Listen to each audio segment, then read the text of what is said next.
আসসালামু আলাইকুম। মদিনার তৃতীয় পর্বের আজ আমরা যে জায়গায় চলে এসেছি সেটা হচ্ছে উহুদের মসজিদ। মদিনার মসজিদের নববী থেকে প্রায় 5 কিলোমিটার দূরেই কিন্তু এই উহুদের মসজিদ। এর পাশেই রয়েছে উহুদ পাহাড়।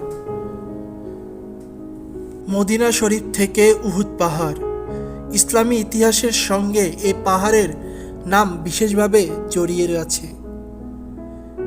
মসজিদের নববী থেকে মাত্র 5 কিলোমিটার দূরেই মদিনার ঠিক উত্তর পূর্ব দিকে ঐতিহাসিক এই পাহাড়টির অবস্থান।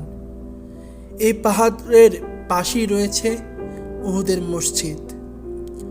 উহুদের প্রান্তরে কুরাইশরা নির্মমভাবে হযরত মুহাম্মদ সাল্লাল্লাহু আলাইহি ওয়াসাল্লামের দাঁত মোবারক শহীদ করিয়েছিলেন, তাকে আহত করেছিলেন।